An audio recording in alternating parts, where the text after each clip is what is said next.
A Love Beyond Time. Chapter 4. Chasing Shadows. Finding Light.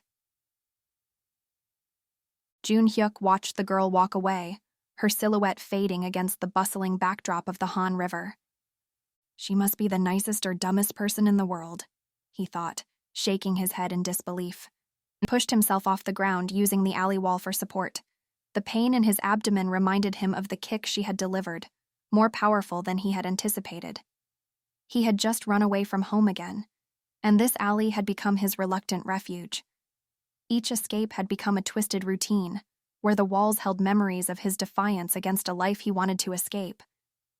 His family was the wealthiest in Seoul, but their affluence was overshadowed by dysfunction.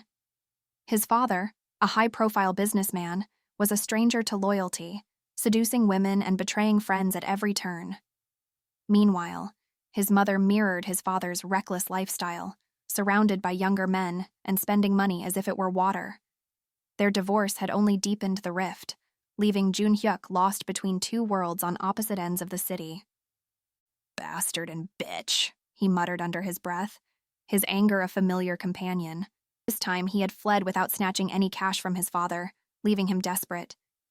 When he had spotted the girl exiting the convenience store, he had seen her as an easy target, a fleeting opportunity to get what he needed. But everything had changed in an instant. The plan had gone awry. Now, as he replayed the moment in his mind, he couldn't shake off the image of her compassionate face. Why would she give me money after I threatened her? He pondered. No one in his life had ever shown him kindness without wanting something in return.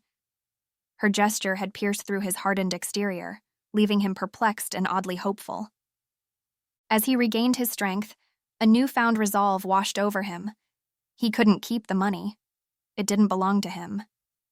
She was the first person in his chaotic life who had acted out of genuine compassion. He had to find her. He took off down the alley, navigating through the narrow streets that led back toward the river. The city's vibrant nightlife buzzed around him, but he focused on one goal: to return the money and perhaps, in some small way, change the course of his life. Finally, he spotted her near the riverside, gazing at the shimmering water under the moonlight. Her long hair danced in the gentle breeze, and for a moment, Joon Hyuk stood still, mesmerized by her presence. She seemed so at peace, and he felt a pang of longing to be part of that tranquility. "Hey," he called out, his voice breaking through the hum of the evening crowd. She turned, surprise flashing across her face as she recognized him.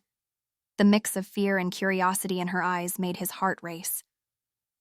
I wanted to give this back," he stammered, holding out the crumpled bills.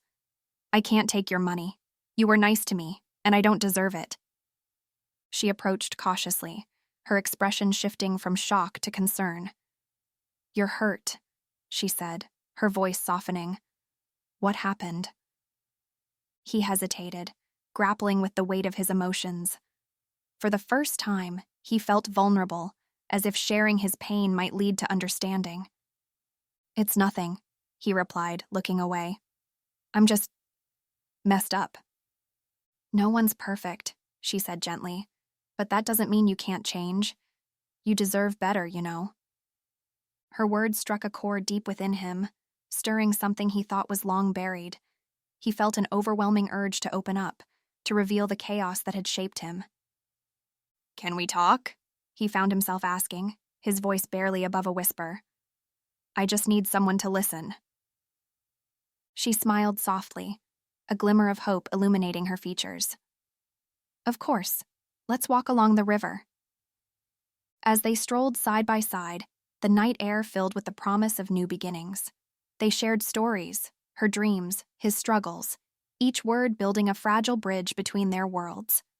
Joon Hyuk felt something shift within him, a flicker of light breaking through the shadows of his past. In that moment, beneath the starry Seoul sky, he realized he had found more than just a kind stranger. He had stumbled upon a chance to rewrite his story. And perhaps together, they could navigate the complexities of their lives hand in hand, learning to chase the light rather than the shadows.